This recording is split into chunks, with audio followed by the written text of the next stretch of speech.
BJP ಅಭ್ಯರ್ಥಿಗಳ ಪಟ್ಟಿ release ಆಗಿದೆ. ಅಂದರೆ ಇದು ಮೂರನೇ ಪಟ್ಟಿ. ಬಿಜೆಪಿ ಕಡೆಯಿಂದ ಮೂರನೇ ಪಟ್ಟಿಗೆ ಅನೌನ್ಸ್ ಆಯಿತು. ಸೊ ತಮಿಳುನಾಡಿನ 9 ಕ್ಷೇತ್ರಗಳಿಗೆ ಅಭ್ಯರ್ಥಿಗಳ ಘೋಷಣೆ ಆಗಿದೆ. ಬಹಳ ಮುಖ್ಯವಾಗಿ ಕೊಯಮತ್ತೂರಿನಿಂದ ಕೆ ಅಣ್ಣಾಮಲೈ ಈಗ ಸ್ಪರ್ಧೆಯನ್ನು ಮಾಡ್ತಾ ಇದ್ದಾರೆ. ಸೊ ಅಲ್ಲಿಂದ ಅವರಿಗೆ ಅವಕಾಶ ಕೊಡಲಾಗಿದೆ. ಸೊ ಇದರ ಜೊತೆಗೆ ಚುನಾವಣಾ ಕಣದಲ್ಲಿ ಮಾಜಿ ರಾಜ್ಯಪಾಲ ಈಗ ಸ್ಪರ್ಧೆಯನ್ನು ಮಾಡ್ತಾ ಇರುವಂಥದ್ದು. ಸೊ ರಾಜ್ಯಪಾಲೆ ಅಂದರೆ ಚೆನ್ನೈ ದಕ್ಷಿಣದಿಂದ ತಮಿಳಿಸೈ ಸೌಂದರರಾಜನ್ ಅಂತೇಳಿ ಈಗ ಅಖಾಡಕ್ಕೆ ಇಳಿತಾ ಇದ್ದಾರೆ. ಅಂದರೆ ರಾಜ್ಯಪಾಲೆಗೆ ಈಗಾಗಲೇ ಅಂದರೆ ಇವರೇನಿದ್ದಾರೆ ಅಂದರೆ ಈ ಒಂದು ಸ್ಥಾನಕ್ಕೆ ರಾಜೀನಾಮೆಯನ್ನು ಕೊಟ್ಟಿದ್ರು. ಅದಾದ ನಂತರ ಮಾರನೇ ದಿನವೇ ಇವರು ಬಿಜೆಪಿಗೆ ಸೇರ್ಪಡೆ ಆಗಿದ್ರು. ಸೊ ಈಗ ಬಿಜೆಪಿಗೆ ಸೇರ್ಪಡೆ ಆಗ್ತಾ ಇದ್ದಂಗೆ ಸೊ ಚೆನ್ನೈ ದಕ್ಷಿಣದಿಂದ ಸೌಂದರರಾಜನ್ ಈಗ ಅಖಾಡಕ್ಕೆ ಇಳಿತಾ ಇದ್ದಾರೆ. ತಮಿಳಿಸೈ ಸೌಂದರರಾಜನ್ ಅಂತೇಳಿ. ಸೊ ಈಗ ಚುನಾವಣಾ ಕಣದಲ್ಲಿ ಅಥವಾ ಚುನಾವಣಾ ಅಖಾಡದಲ್ಲಿ ಮಾಜಿ ರಾಜ್ಯಪಾಲ ಈಗ ಅಖಾಡಕ್ಕೆ ಇಳ್ತಾ ಇರುವಂಥದ್ದು. ಇದರ ಜೊತೆಗೆ ಕೊಯಮತ್ತೂರಿನಿಂದ ಕೆ ಅಣ್ಣಾಮಲೈ ಅವರು ಕೂಡ ಸ್ಪರ್ಧೆಯನ್ನು ಮಾಡ್ತಾ ಇದ್ದಾರೆ. ಸೊ ಬಿಜೆಪಿಯ ಮೂರನೇ ಪಟ್ಟಿ ಅನೌನ್ಸ್ ಆಯಿತು. ಸೊ ಮೂರನೇ ಪಟ್ಟಿಯಲ್ಲಿ ಅಂದರೆ ತಮಿಳುನಾಡಿಗೆ ಮಾತ್ರ ಇದು ಇರುವಂಥದ್ದು. ಮೂರನೇ ಪಟ್ಟಿಗೆ ತಮಿಳುನಾಡಿಗೆ ಮಾತ್ರ ಅವಕಾಶವನ್ನು ಕೊಡಲಾಗಿದೆ.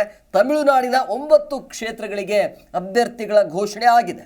ಸೊ ಕೊಯಮತ್ತೂರಿನಿಂದ ಕೆ ಅಣ್ಣಾಮಲೈ ಸ್ಪರ್ಧೆಯನ್ನು ಮಾಡ್ತಾ ಇದ್ದಾರೆ.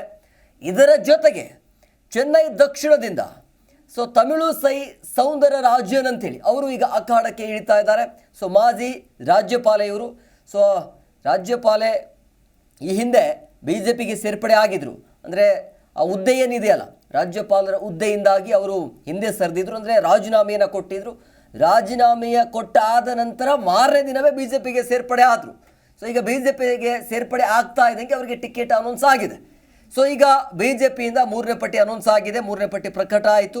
ಬಹಳ ಮುಖ್ಯವಾಗಿ ತಮಿಳುನಾಡಿನ 9 ಕ್ಷೇತ್ರಗಳಿಗೆ ಇಲ್ಲಿ ಅವಕಾಶವನ್ನು ಮಾಡಿಕೊಡಲಾಗಿದೆ. 9 ಕ್ಷೇತ್ರಗಳಿಗೆ ಅಭ್ಯರ್ಥಿಗಳ ಘೋಷಣೆ ಆಗಿದೆ.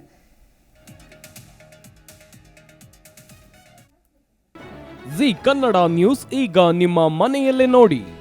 ಎಲ್ಲ ಕೇಬಲ್ಗಳಲ್ಲಿ ಈಗ ಲಭ್ಯ. Sun Direct 292, Jio TV 1334, U digital 162, SITI cable 51, GTPL 17, Abhishek cables 821, rock line telecommunication 51, Shri Basaveshwara number 60, Vinayaka digital number 53, in digital number 896ರಲ್ಲಿ. ನಿಮ್ಮಿಷ್ಟದ ಜಿ ಕನ್ನಡ ನ್ಯೂಸ್ ನೋಡಿ ಆನಂದಿಸಿ.